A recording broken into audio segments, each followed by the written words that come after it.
Ontem foi divulgada uma matéria no Fantástico sobre uma médica obstetra que defende o parto humanizado, que tem 4 pacientes que estão acusando ela de negligência, imprudência ou imperícia, causado danos aí no parto, danos inclusive aos bebês, né? Um bebê nasceu sem vida, o outro bebê foi reanimado. Não tô aqui para fazer juízo de valor se realmente a médica errou, ou se ela tá certa para defendê-la, até porque a gente precisa de um processo para saber se houve erro ou não, né? Não é tão simples assim, não é apresentar alguns trechos de depoimento, alguns trechos de perícia e falar, olha, realmente houve erro médico, né? Tanto que um processo dessa natureza demora anos no judiciário. Eu vou comentar sobre esse caso no aspecto do seguro, quais são as coberturas, o que pode acontecer, o que teria direito na defesa, o que teria direito na condenação, se perde o direito a alguma coisa na condenação. Acho interessante usar esses casos reais para fins didáticos e te explicar a importância do seguro RC médico, porque acusações podem acontecer, o médico pode errar, a acusação pode ser injusta, pode ser justa, enfim. E aí eu vou explicar como que funciona o seguro em ambas as situações, numa acusação injusta e numa acusação realmente fundamentada em que houve erro. Primeiro ponto aqui é que o Conselho Nacional de Medicina do Rio de Janeiro divulgou aqui um documento onde está interditada cautelarmente do exercício profissional. Ou seja, ela não pode atuar, né, como médica enquanto essa interdição estiver vigente. Independente dela ser culpada ou não, o conselho adotou essa medida.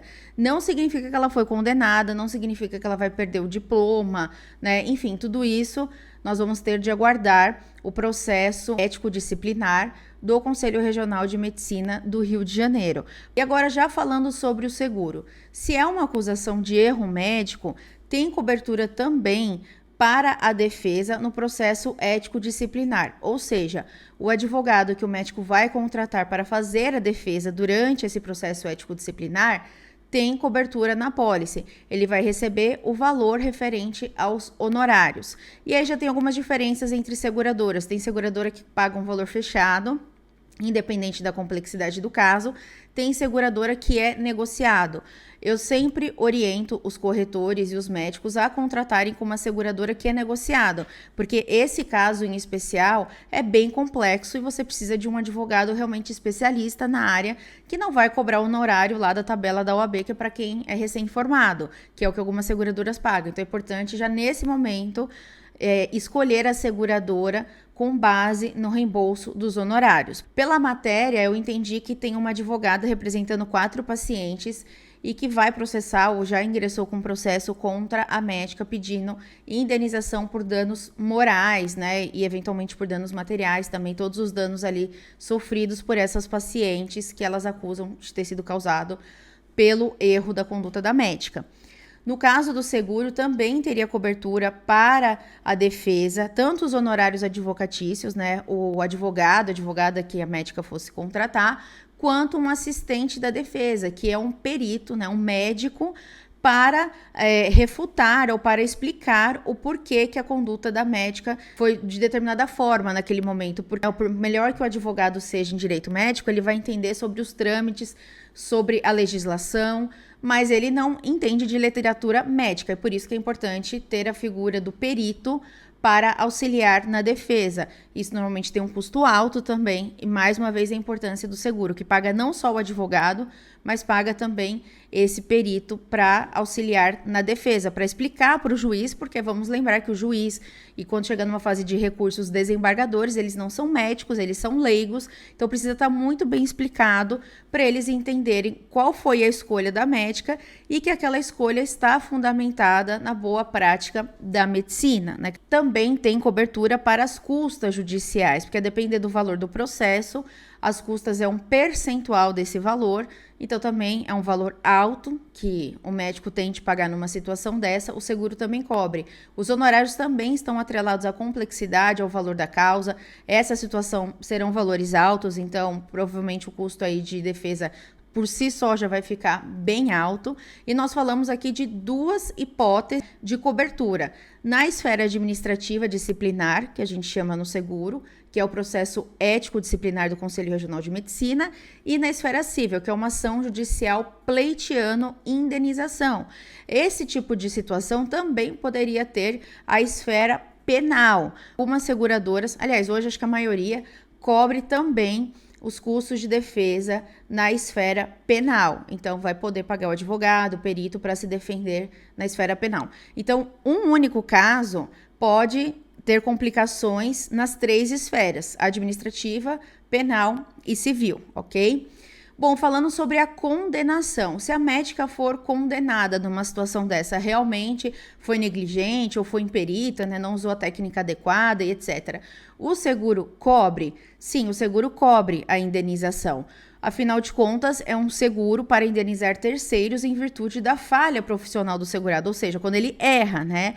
Então, se ele errar e tiver condenação, sim, a seguradora vai pagar o valor da condenação até o limite contratado na pólice, né? Que eu vou falar também sobre isso. E tem cobertura. Vamos aguardar esse caso, vai demorar muitos anos para a gente ter um desfecho. Por enquanto, essa médica não pode exercer a medicina, né? Ela está suspensa de forma cautelar. O seguro não cobre esses dias parados dela, vamos chamar assim, esse valor que ela está deixando de receber pelas consultas e pelos partos. E falando em valor, uma coisa também que eu achei isso, eu já discordo de cara da matéria, que fala que ela cobrava X valor pelo parto, né, como se fosse um absurdo. Quem aqui é mãe, né, já teve bebê e contratou o parto particular, sabe que aqueles valores não estão fora da realidade, pelo contrário, é bem razoável, então não tem nada de absurdo em cobrar o valor do parto e tampouco o valor dos honorários da equipe. Isso é uma prática bem comum, adotada por todos os obstetras que fazem parto particular. Então, aquele tom de ser mercenária, etc., que teve na matéria, eu já discordo completamente, porque ela não fez nada de errado em cobrar honorários, ainda que seja parto normal, parto humanizado ou parto cesárea, enfim, o médico vai cobrar o honorário dele porque ele está lá à disposição da gestante e está trabalhando, né? Então, nada mais justo do que ele cobrar. Se é muito ou se é pouco, aí o paciente decide, né? Se ele confia naquele profissional e quer pagar o valor dos honorários que o profissional está cobrando, tá tudo certo, não tem nada de legal nisso. Tem médicos que cobram muito, mas muito mais do que aquele valor que foi mostrado ali na matéria do parto, tá? Vamos usar esse caso, provavelmente ainda vai repercutir muito mais ao longo da semana, para mostrar a importância do seguro, tanto dos custos de defesa quanto eventual condenação. Esqueci de falar do limite, né?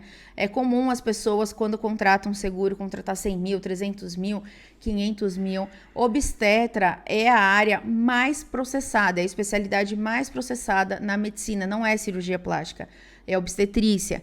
E obstetra tem a situação que está ali no mínimo 2 vidas, né? Ele tem a responsabilidade sobre 2 vidas, da mãe e do bebê, ou se for múltiplos, de várias vidas. Os pedidos de indenização são muito altos. Se houver condenação, eu já falei que os custos de defesa vão ficar altos, né? E se houver condenação, essa ação aí vai tramitar por 7, 10 anos. Aí vai ter correção monetária, juros desde a citação. Então, uma condenação de 300 mil vai virar 1 milhão. Fora a sucumbência, o valor que gastou com a defesa, etc. Então, no mínimo, contrate R$1 milhão se for um médico obstetra. De preferência, 2 milhões. 2 milhões, porque 1 milhão ainda, num caso desse, pode não ser o suficiente. Então, para ter uma margem mais tranquila, afinal de contas, você está contratando um seguro para receber a indenização no momento do sinistro total, né, e não parcialmente, o ideal é contratar pelo menos 2 milhões para esse tipo de risco.